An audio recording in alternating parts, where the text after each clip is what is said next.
superior, no Programa Especial de Formação Pedagógica.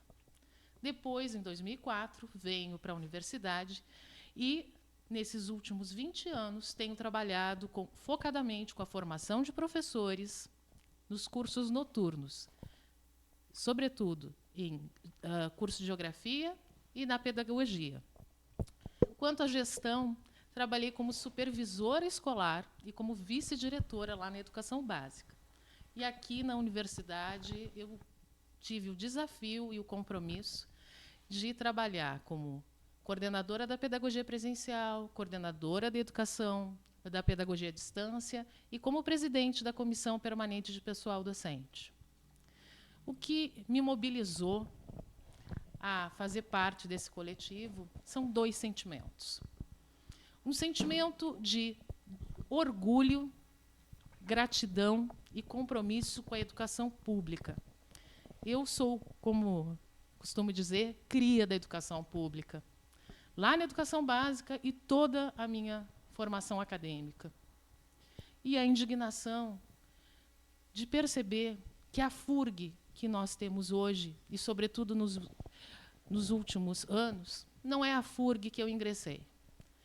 Eu gostaria, sim, que a FURG fosse mais respeitosa, que ela oportunizasse mais o diálogo, que ela fosse mais includente. Mas vamos conversando, vou deixar aqui a minha colega se apresentar, professora Michele.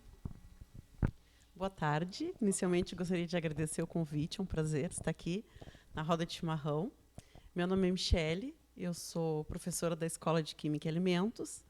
Eu sou filha da FURG, né? Fiz minha graduação em Engenharia de Alimentos aqui nessa universidade. Também fiz meu mestrado e meu doutorado no programa de pós-graduação em Engenharia e Ciência de Alimentos. Atualmente sou coordenadora do programa, então sou a primeira estudante do programa, a primeira egressa a ser coordenadora do programa, né, o que é um grande orgulho para mim. Principalmente porque, durante o período que eu estava na gestão, né, esse programa passou do conceito 5 da CAPES para o conceito 7, né, pela união dos esforços de todo o grupo. E mesmo tendo feito todos os meus estudos na FURG, eu não deixei de me qualificar, né? E eu fiz uma parte do meu doutorado na Alemanha, onde eu estudei e aprendi uma técnica de desenvolvimento de nanofibras por electrospinning, que eu trouxe para o Brasil na área de alimentos, né? Fui a pioneira. Expandi essa linha para outras universidades aqui no Brasil, como, por exemplo, a UFPEL, Federal de São Paulo, Federal da Bahia, e também no exterior, né, na Espanha e Portugal. Atualmente, então, eu coordeno, junto com outro professor, uma equipe entre 30 e 40 estudantes, né? E, durante também, já como professora nessa universidade, eu também participei de um programa de mentoria relacionado à inovação tecnológica em Dubai, onde nós participamos de um edital com mais de 1.000 universidades e empresas participando, e 2 foram selecionadas, né, a FURG, né, onde nós fomos representar, e a Universidade de Oxford. Também fiz um pós-doc nos Estados Unidos, e toda essa qualificação, né, a gente sempre faz pensando em trazer as melhorias e mais conhecimento, inovação para a nossa universidade, né. Me junto, então, com o Edson e com a Rita, né, o Edson da área de saúde, a Rita da parte de educação, e eu entro com essa experiência, né, de pesquisa, inovação, internacionalização, querendo trazer melhorias, mais conhecimento e oxigenar, né, as atividades da nossa universidade. Bom, e agora, então, nós vamos conhecer melhor o nosso candidato a reitor, né? Vamos. Começa agradecendo o mate, acima de tudo, porque na nossa tradição, compartilhar o mate é compartilhar a história, é compartilhar a esperança, é conectar as nossas perspectivas, sim. Então, acima de tudo, né, começar agradecendo aí essa roda de chimarrão. Meu nome é Edson, eu sou candidato a reitor junto a este grupo tão seleto. Sou professor da nossa escola de enfermagem aqui da FURG e, com bastante orgulho, eu começo dizendo que eu fiz a minha formação toda aqui na universidade. Eu fiz o meu curso de graduação aqui na nossa universidade, desenvolvendo as atividades nos corredores do nosso hospital universitário, nas nossas unidades básicas de saúde. A FURG me deu oportunidade, fiz o meu curso de mestrado, tive uma alegria imensa, né? A primeira turma de doutorado da Escola de Enfermagem, aberta em 2009, eu participei dela, fui da primeira turma de doutorado, e a FURG me ensinou tanto, me deu tantas possibilidades que ela me abriu as portas para que hoje eu estivesse como docente dessa universidade. Estou gestor da Escola de Enfermagem há 8 anos como diretor.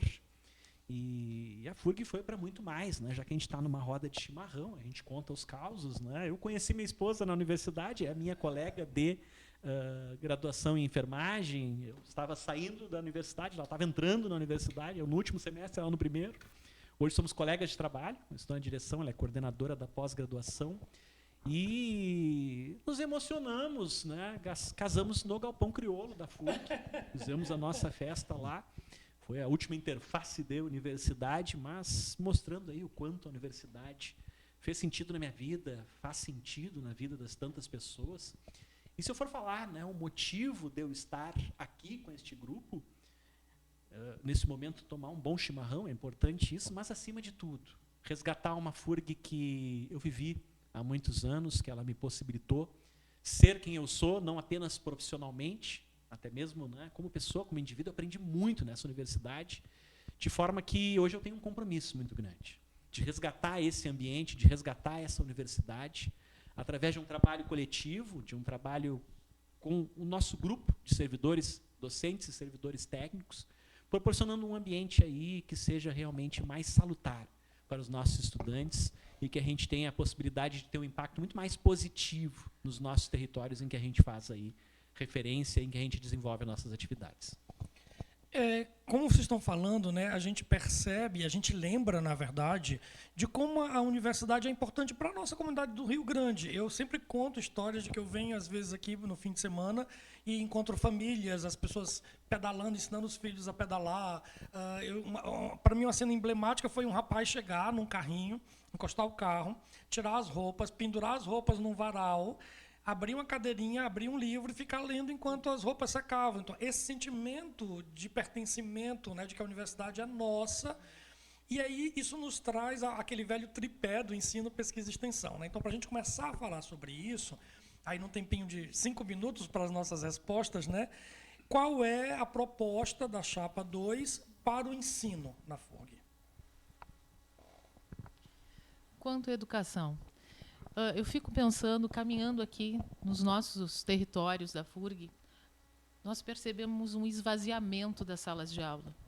Não só aqui no nosso campus Carreiros, mas nos campi de Santa Vitória do Palmar, Santo Antônio da Patrulha e São Lourenço do Sul.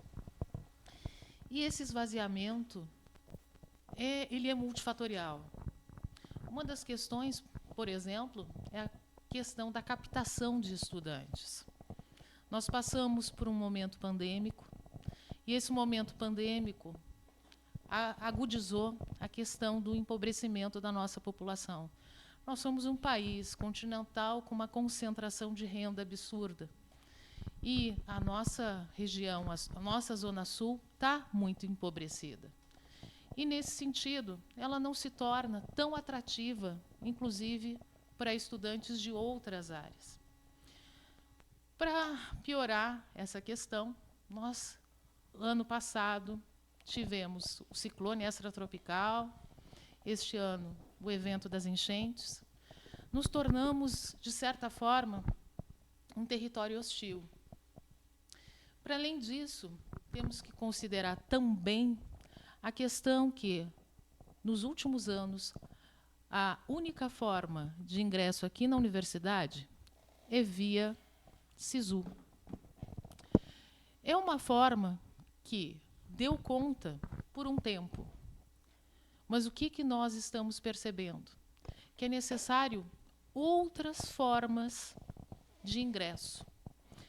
A universidade, nos últimos anos, fez uso de alguns processos específicos, lançou alguns editais em São Lourenço do Sul, em Santo Antônio da Patrulha, em Santa Vitória. Mas talvez seria interessante que nós aprendêssemos com as nossas co-irmãs, como a Federal de Santa Maria, a Federal de Pelotas, que, para além do SISU, está se utilizando de outras estratégias de captação de estudantes. Uma outra preocupação para a nossa FURG é a questão da evasão. É claro que a evasão ela é um fenômeno multifatorial. São questões socioeconômicas, são questões que são relacionadas à permanência dos nossos estudantes. Nós temos que, para garantir a permanência dos estudantes, estratégias de um bom atendimento, uma boa atenção quanto ao benefício pecuniário. Por exemplo, na nossa co-irmã, o FIPEL, o benefício pecuniário é exatamente o dobro daquilo que nós estamos ofertando aos nossos estudantes. Então, vamos verificar por que isso está acontecendo. Uma outra questão que tem nos chamado a atenção é a necessidade de verificarmos focadamente nas áreas quais são os vetores ou as variáveis que estão incitando a evasão. Por exemplo, a questão da retenção. Na área de ciências exatas, muitas vezes, se escuta, o professor X é que me rodou, e os alunos estão sendo retidos. E aí pode-se ponderar também, mas os alunos estão vindo muito fracos da educação básica. Pessoal, quem forma os professores somos nós. Não adianta culpabilizarmos ninguém, porque se a gente entrar nesse ciclo de culpabilidade, o professor do ensino médio vai dizer que o aluno que está vindo do ensino fundamental está sendo fraco. Aí o aluno chega aqui na educação superior, a educação básica está fraca. Não adianta apontarmos culpados, nós temos que estabelecer estratégias.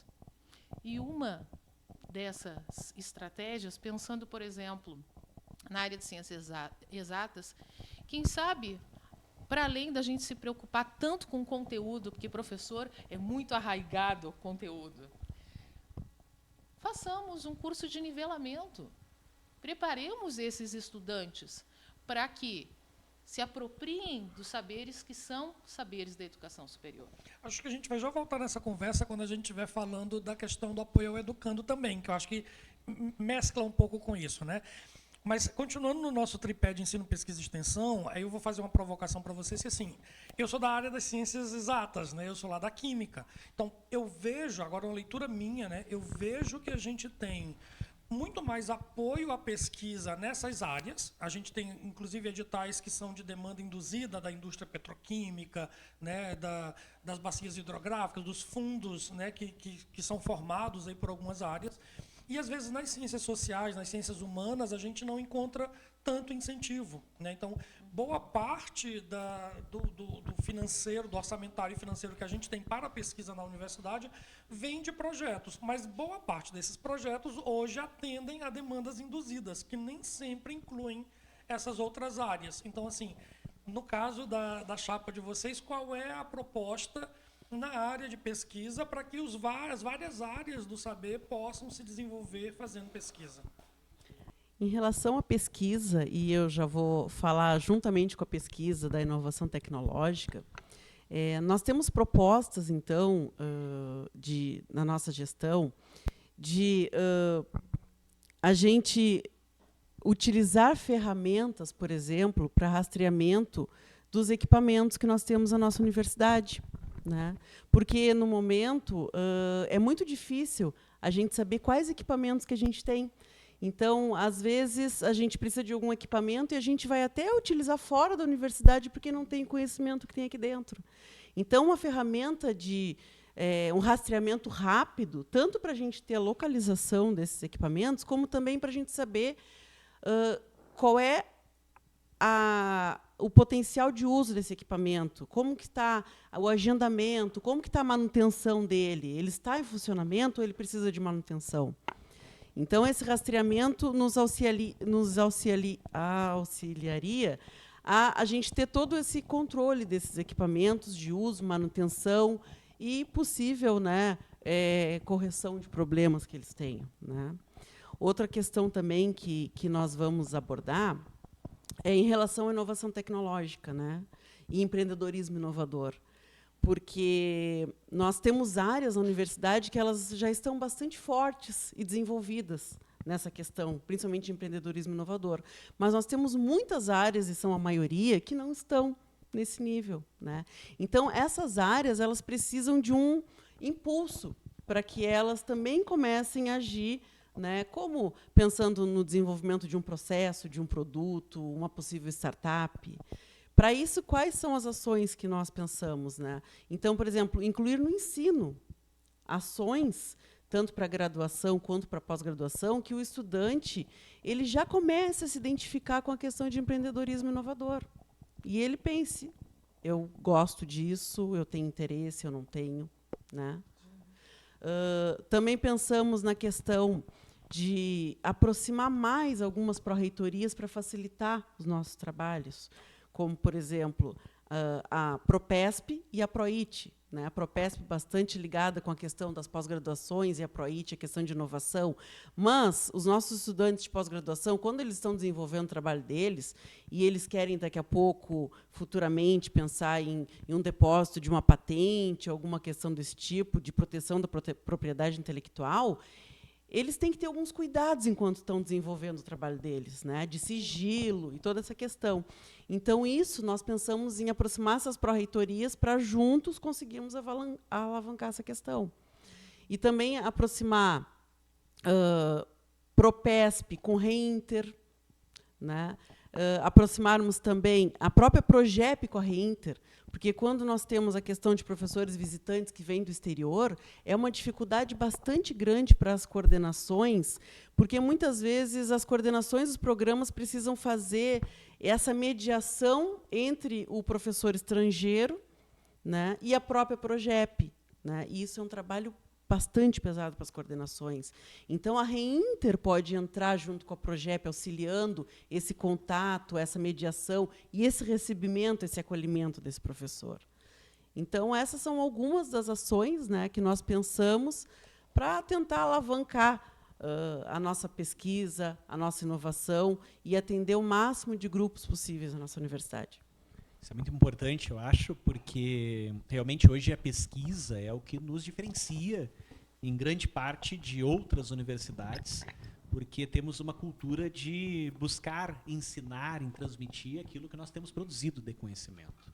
Isso transpassa aquele modelo, né, de nós absorvermos o conteúdo dos livros, da didática, para ser algo bem mais experiencialista, de realmente a gente levar para a sala de aula aquilo que nós temos produzido de conhecimento.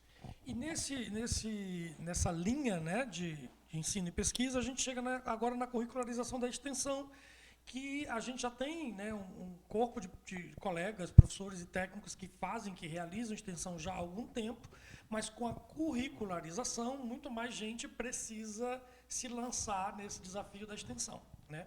E esse desafio traz, obviamente, alguns problemas que a gente vai ter que enfrentar. Então, como é que a Chapa 2 vê, né, esse processo que mal começou de curricularização da extensão, para que os alunos possam cumprir, inclusive, aquelas horas que são obrigatórias, né, e que a gente, às vezes, não tem orçamento para fazer algumas atividades, não tem número de professores suficientes que orientem projetos suficientes. Então, como é que a Chapa 2 vê a questão da extensão e, portanto, da curricularização da extensão na FURG?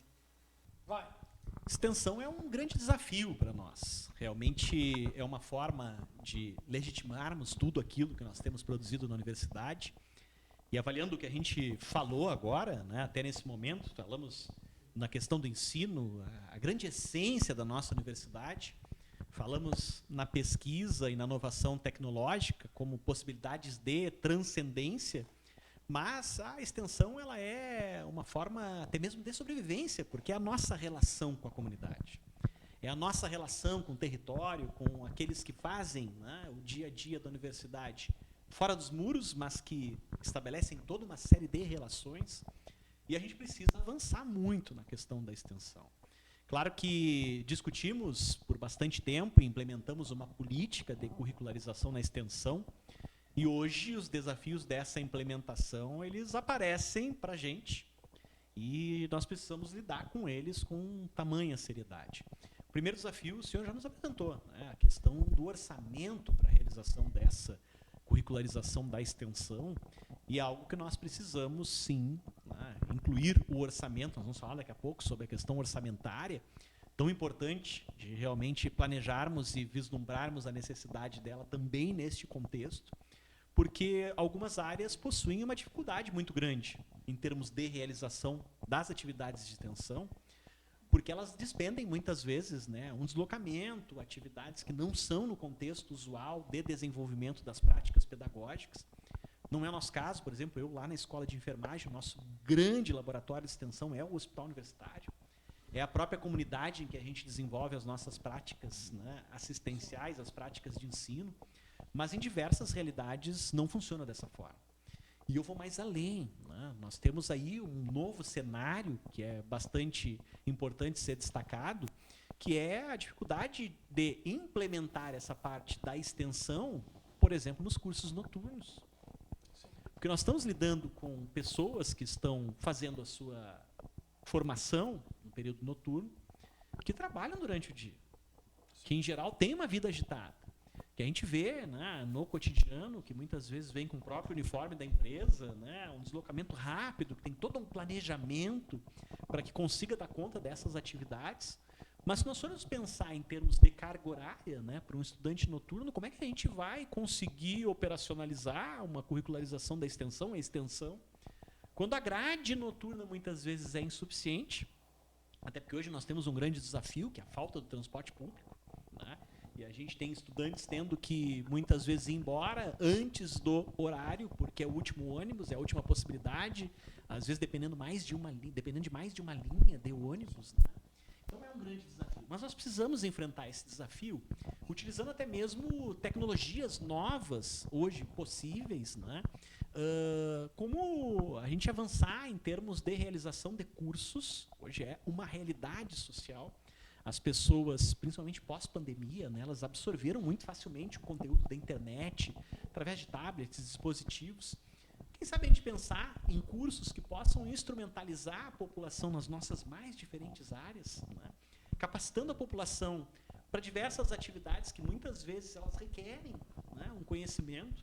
Então, vamos lá, a questão da gestão dos resíduos, né, a questão da educação em saúde, a questão de práticas pedagógicas, a questão do empreendedorismo. Quantas ferramentas a gente pode instrumentalizar a população, mesmo aquela que não está hoje no nosso âmbito universitário, mas que vão utilizar destes nossos conhecimentos para a sua qualificação do dia a dia, né, dando uma resposta, muitas vezes até, em termos de sustentabilidade, de prática socioambiental, de forma que a gente vai contribuir muito mais, né, para uma sociedade que vai acabar se sentindo mais acolhida, mais pertencendo ainda à nossa universidade, por acabar consumindo, né, essa atividade de extensão sobre outras formas, outras óticas, diferentes das que a gente tem hoje utilizado. Então, a extensão é uma prática hoje tão possível de ser ampliada, mas que necessita de estruturas, né, por parte da nossa universidade, que a gente venha a construir essas estratégias junto com a nossa comunidade, atendendo aí tantas demandas que hoje existem e que a gente tem espaço aí, com certeza, para dialogar com as nossas comunidades e nossos territórios.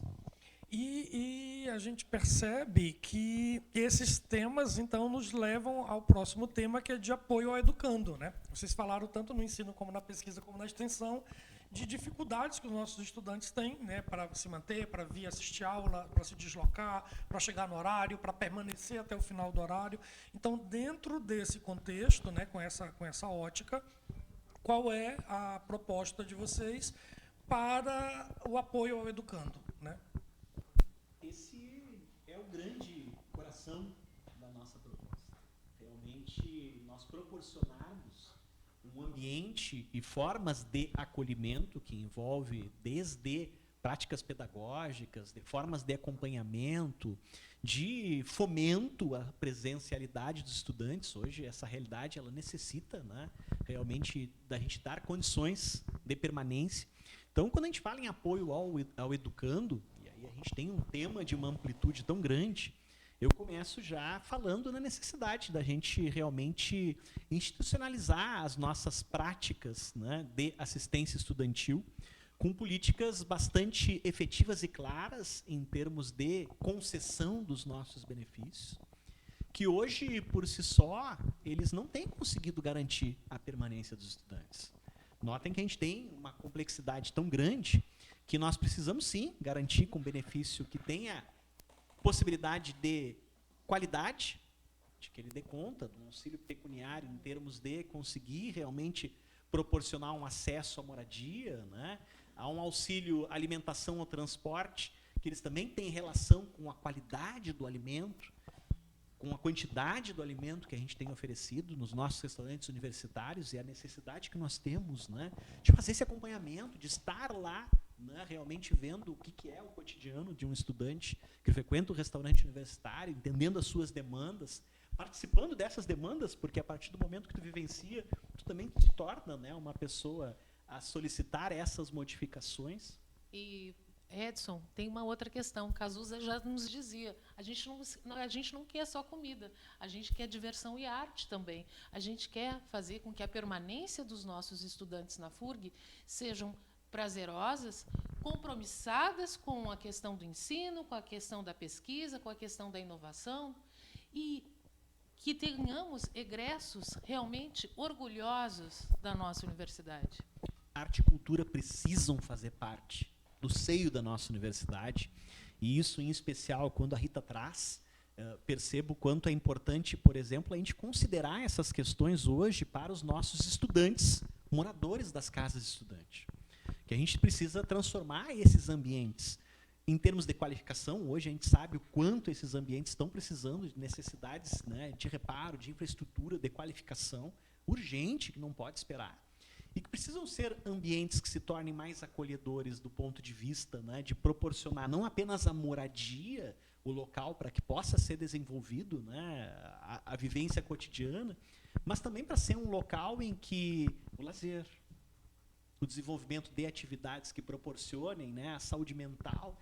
Então é momento da gente transformar a universidade. Né? O esporte, mais do que urgentemente, não por termos aí passado recentemente pelo período das Olimpíadas, né, em que a gente estava lá torcendo pelos nossos atletas, pelas nossas ginastas, em especial. E também cuidados básicos, como, por exemplo, a questão de iluminação, para eles se sentirem mais seguros no campus. Da ambiência, né, do nosso campus. Questão de transporte, conseguir negociar com a prefeitura maior número de horários de ônibus para eles, até mais tarde.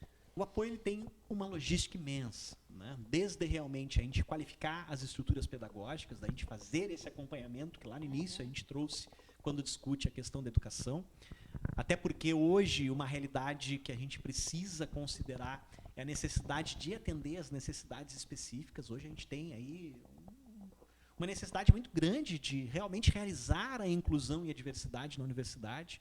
Então, atender demandas bastante específicas, né? Hoje a gente lida com uma necessidade de qualificar a nossa atenção ao estudante surdo. A gente lida com a necessidade de qualificar a atenção ao nosso estudante que tem um déficit de atenção, uma ansiedade, outras especificidades mais, mas volto. A gente precisa implementar um grande programa de assistência estudantil para que realmente aquilo que a gente constrói como uma possibilidade de transformação dentro da universidade deixe de ser um sonho e passe a ser um problema. Porque as pessoas vêm repletas de expectativas, vêm repletas de esperança, e a gente precisa realmente, né, proporcionar essa esperança para as pessoas de forma prática, com políticas que sejam realmente enfáticas e visem aí atender as demandas da nossa população, que cada vez mais precisa desse acolhimento e dessas políticas estudantis. E esse finzinho da conversa me lembra um próximo tema, que é a gestão de pessoas. Por quê? Porque a gente entende que o nosso educando ele tem essa necessidade específica que a gente precisa atender. Mas, muitas vezes, o nosso servidor, o nosso professor, também tem as suas necessidades específicas, e, na minha época, não tinha diagnóstico.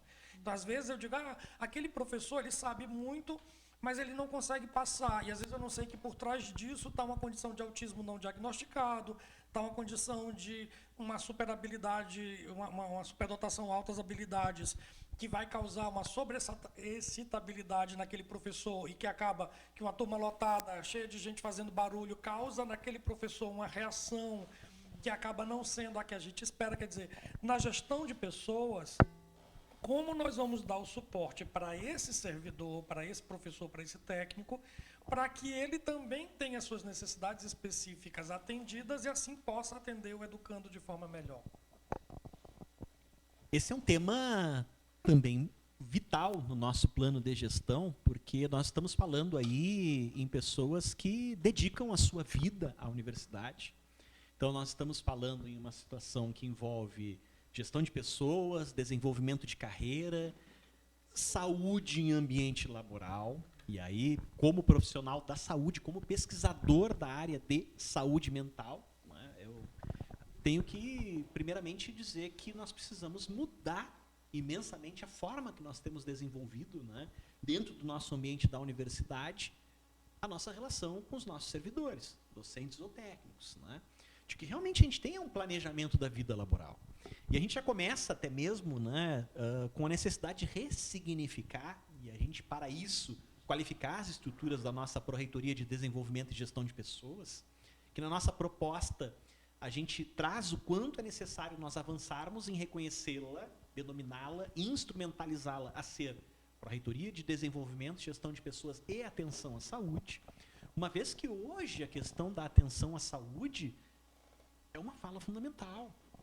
Nós vivemos um nível de adoecimento dentro da universidade que ele é extremamente preocupante. Vamos primeiro aos dados, por exemplo, né, que eles nos levam a uma preocupação muito grande. Hoje, num contexto aí de 2.000 servidores que nós temos na universidade, nós temos, no ano passado, um total de 25.000 dias de atestados, revelando que o nível de adoecimento da universidade ele é muito preocupante. Que são pessoas que não estiveram com possibilidade de desenvolver a sua atividade laboral, porque tiveram realmente, né, que interromper para cuidar de feridas, de situações de adoecimento. Para isso a gente precisa avançar, né? E muito se discute, e a gente precisa implementar hoje alternativas que cada vez mais vêm em virtude de qualificar o nosso ambiente de trabalho e também de potencializar as nossas formas de atenção às demandas, de maneira que hoje, quando falamos, por exemplo, nas 30 horas para os nossos servidores técnicos, né, isso é uma realidade que a gente precisa realmente ampliar, discutir, organizar as estratégias, porque a gente vê que realmente, quando a gente trabalha melhor, mais satisfeito, mais disposto por conta de toda a estrutura que a gente oferece no ambiente, até mesmo em termos de carga horária, nós rendemos mais, nós fazemos melhor. Nós conseguimos fazer com uma qualidade que supera, né, muitas vezes aquela questão do tempo, da lógica. Precisamos avançar no nosso programa de gestão, né? O plano de gestão hoje ele tem oportunizado a flexibilidade, né, para a gente conseguir tomar o rumo aí das nossas atividades, de poder, muitas vezes, na possibilidade ou de casa ou da universidade, planejar as nossas atividades, buscando qualificar. Mas acho que realmente, gente, a gente precisa evoluir em termos de olhar a atividade da carreira docente ou técnica administrativa como algo que precisa de um acompanhamento efetivo da universidade. E que hoje acredito que a gente peque bastante nesse sentido, porque esses indicadores de adoecimento mostram que temos lacunas, que temos falhas. Claro que precisamos avançar muito no sentido de até mesmo qualificar as nossas estruturas que deem esse apoio, mas precisamos implementar urgentemente uma política de saúde mental, uma política de enfrentamento, né, ao uso de álcool e drogas, que muitas vezes é um gatilho próximo à questão do adoecimento em saúde mental, que a gente possa proporcionar ações, atividades, né, que venham a qualificar a nossa prática, fazer o lazer, o esporte ou outras práticas mais para o ambiente, que a gente comece a torná-lo cada vez mais humano. que a gente comece realmente a trazer aquele espírito de FURG que nós sempre tivemos, e que nesse momento a gente está tentando aqui trazer nessa rota de chimarrão, né, em que realmente a gente busca requalificar até mesmo a nossa prática laboral. Olha o que a gente está fazendo aqui de tão grandioso, né? Um espaço pedagógico, um espaço de discussão, o que era para ser um espaço de debate, nós estamos aqui ressignificando, através de uma roda, através de perspectivas que a gente está conversando, com pessoas que agora estão nos assistindo, pensando na sua realidade, talvez se reinventando em suas práticas. Então, gestão de pessoas, para nós, é um ponto fundamental e que nós precisamos abordá-lo, encará-lo, de uma forma que ele seja parte fundamental do plano de gestão, já desde o primeiro dia da nossa gestão no ano que vem. E quando vocês falaram tanto do educando quanto agora dos servidores, se fala muito dessa questão da ambiência, se fala muito dessa questão também da infraestrutura, né? Então, um pouco disso, qual é a visão da Chapa 2 para esses espaços, né, que a gente frequenta e como a gente pode, então, qual é a perspectiva, né, o olhar da Chapa 2 para a universidade como espaço físico, como infraestrutura? A questão da infraestrutura é cerne para todas as atividades, né? Ela tem uma relação imensa com as práticas de ensino. A gente precisa de uma infraestrutura adequada para essas práticas de ensino. Ela é fundamental para o que nós trouxemos para as práticas de pesquisa ou inovação tecnológica. A gente depende de laboratórios, a gente depende de instrumental. Ela é parte fundamental hoje para a questão da qualidade de vida, para a gestão do trabalho, nos possibilitando otimizar os nossos processos, realmente conseguir fazê-los da forma que a gente necessita dentro da nossa universidade. E hoje é um grande desafio. Mas ele é um desafio, principalmente, porque eu acredito que a gente precise inovar muito na questão da infraestrutura. Primeiro porque talvez a gente esteja lidando com ela de uma forma pouco sistematizada, né? Por que eu digo isso? Nós precisamos ter clareza, gente, hoje, do que nós temos de possibilidade de infraestrutura. Então, hoje a gente tem falado aí da necessidade, né, da gente implementar um sistema de geolocalização de tudo que nós temos disponível na universidade, de fazer um verdadeiro mapeamento digital, para que a gente possa, né, não somente na presencialidade, mas até mesmo na virtualidade, ter noção do que nós temos à disposição. E, através disso, a gente conseguir ter, em tempo real, o reconhecimento de tudo aquilo que necessita de um possível reparo, de um possível conserto. A gente tem passado por situações aí, por conta, né, de não ter essa forma de organização, de muitas vezes estar dobrando o gasto para manutenção, né? Não é incomum a gente ter um equipamento específico, um ultra freezer lá na IKEA, unidade da nossa colega, que vem uma pessoa de São Paulo, a gente está lá organizando passagem diária, o custo da manutenção, ele vai embora, na outra semana ele volta para outro instituto, vai lá no ICB, fazer uma manutenção de um dispositivo semelhante. E isso vai, de uma certa forma, fazendo que não haja um uso racional dos nossos recursos. Então, a gente precisa investir, gente, numa manutenção preventiva, né?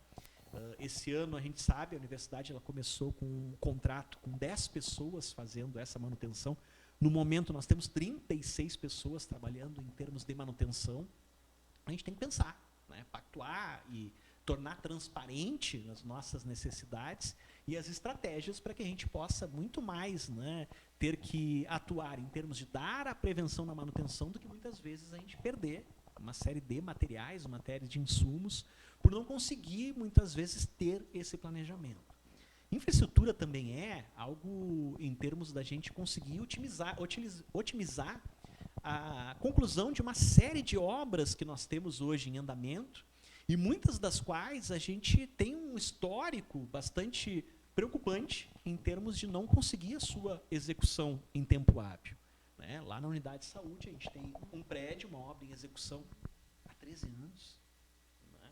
Que gera uma expectativa frustrada ao longo dos anos, que gera uma série de demandas que tu poderias atender em tempo real.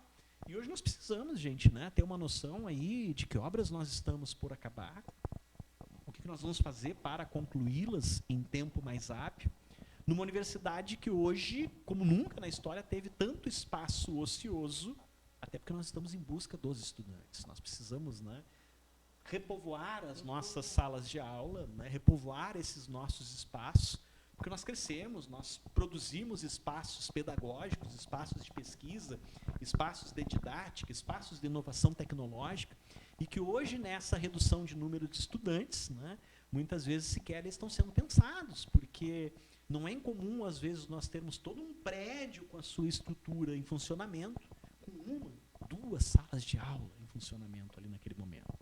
Então, a gente trabalhar numa perspectiva de uso racional, né, de toda a nossa infraestrutura, até mesmo para otimizá-la, também requer aí um planejamento deste uso.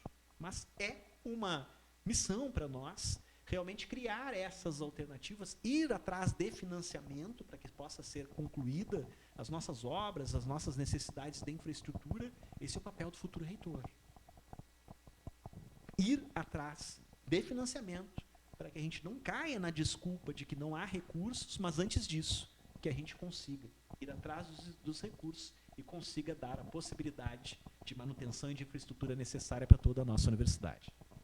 Que, na verdade, nos leva ao último tema, né, que seria o orçamento, né? A grande parte da nossa conversa gira em torno de pagar o boleto no final da história, né? Então, como é que vocês planejam, então, lidar com o orçamento? Uma das coisas que afeta o orçamento é o número de matrículas, né? Então, a gente sabe disso. Quanto menos matrícula, menos a gente pesa na matriz orçamentária da educação, né? Então, como é que a Chapa 2 planeja enfrentar os cortes orçamentários que a gente tem sofrido sistematicamente nos últimos anos e como é que a gente vai, então, pagar todas essas ideias, né? Vamos lá, tá fechando o mate, tá na hora da gente pagar a conta, né? Essa é a discussão agora, né? Quem vai ficar aí com o ônus da erva e da água quente. Tô brincando, porque realmente a gente precisa lidar com leveza e seriedade ao mesmo tempo. Hoje a universidade ela se reconfigurou em termos de orçamento, né?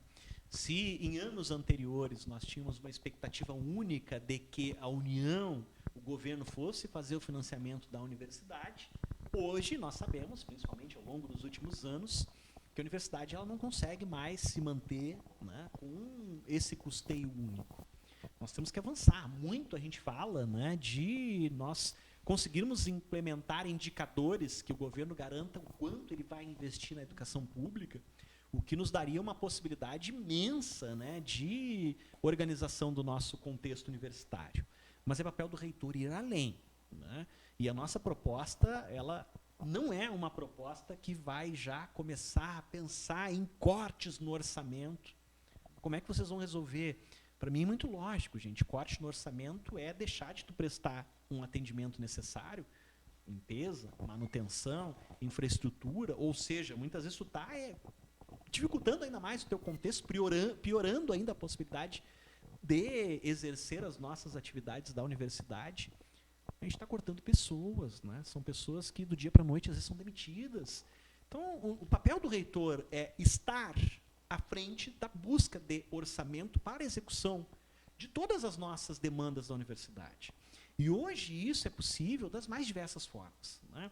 Tanto a gente tendo uma aproximação mais intensa, né, nos locais que hoje tem essa possibilidade, e hoje os ministérios eles detêm um grande percentual de capital que nós precisamos, na verdade, é estabelecer convênios, propostas alternativas de financiamento, né, para a universidade, de forma que a gente use os nossos potenciais para a sociedade e, através disso, a gente consiga, né, financiamentos das mais diversas ordens. Gente. Hoje a gente tem a possibilidade de uma grande parceira, por exemplo, né, a Petrobras.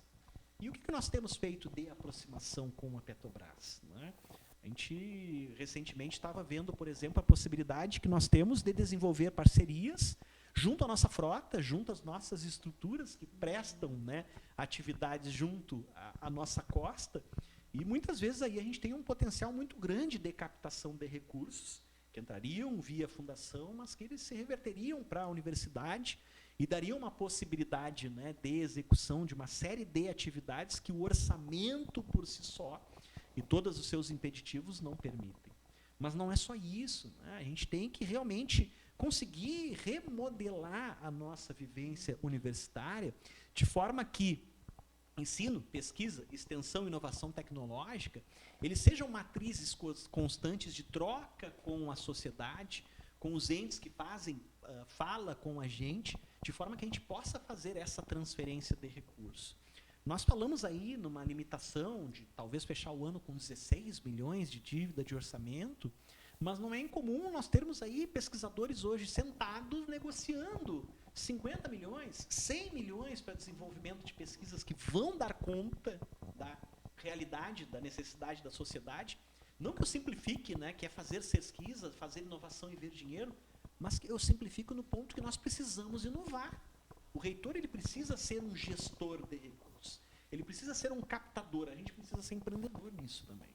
Né? É uma nova realidade que exige uma nova atitude e que o reitor ele precisa ter, né, este papel, este compromisso de buscar as mais diferentes fontes de financiamento e, a partir de agora, começar, né, realmente a trazer para o cotidiano da universidade essas formas como parte da gestão orçamentária da universidade.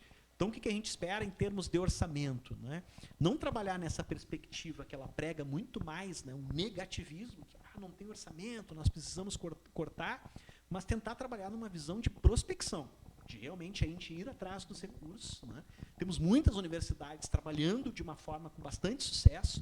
Eu acho que é momento mais do que urgente da gente olhar para as nossas universidades vizinhas, não só Rio Grande do Sul, mas outros modelos no Brasil que conseguiram qualificar muito a sua captação e gestão. Né?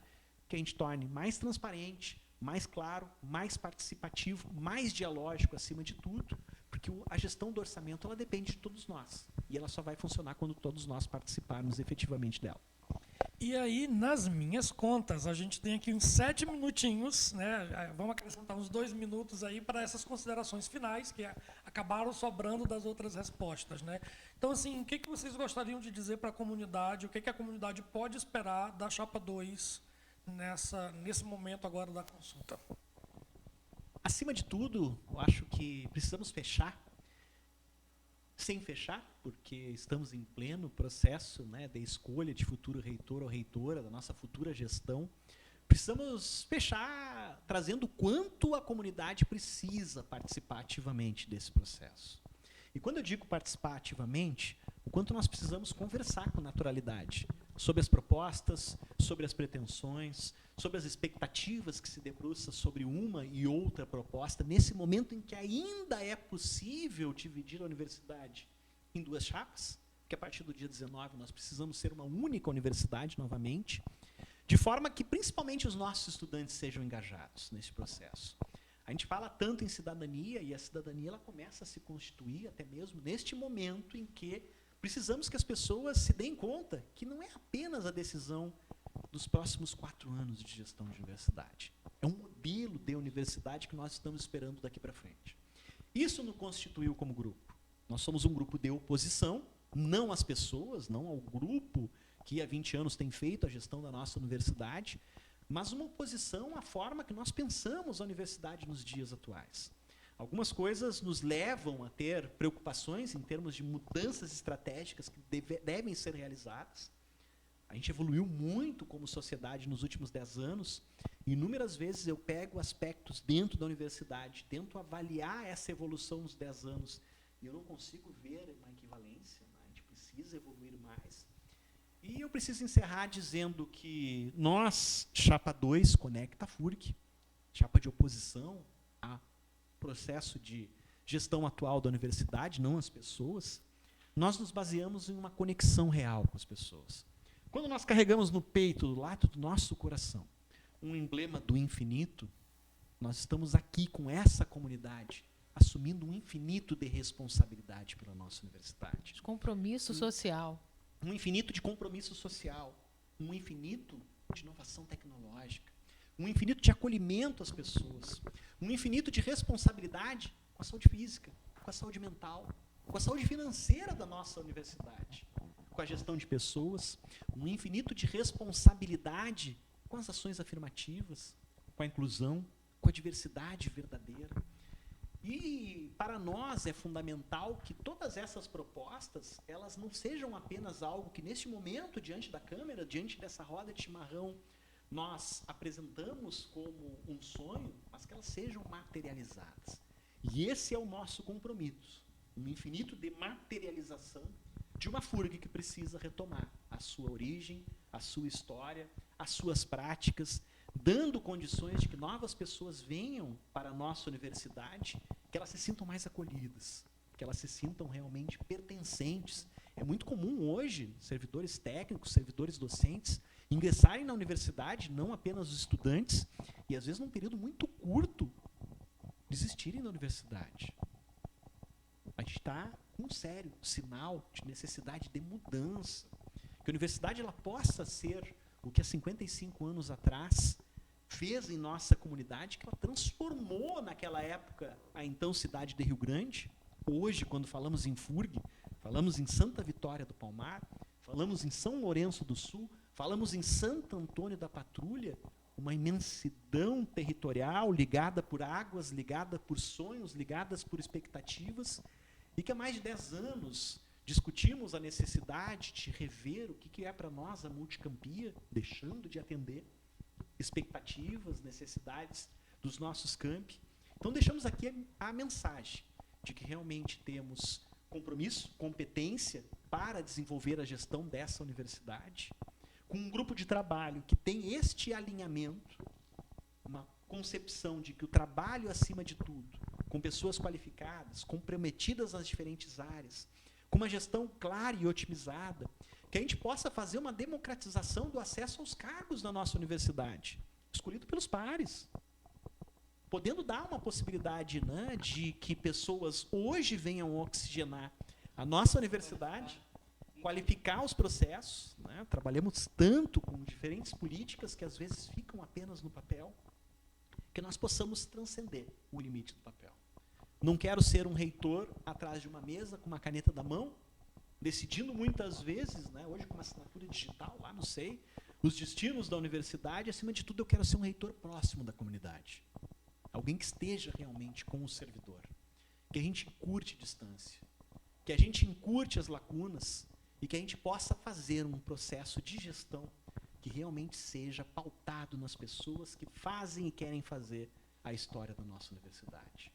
Que a gente possa, acima de tudo, transcender os muros da nossa universidade, na nossa imensa região hoje, né, abrangida por todas essas cidades, e que a gente se ressignifique, que a gente se relegitime como uma universidade voltada para os ecossistemas costeiros e oceânicos, a nossa missão institucional que muitas vezes parece esquecida, e que a gente possa transformar este mar de sonhos, esse mar de emoções, num infinito de conexões para uma universidade mais comprometida com a nossa sociedade.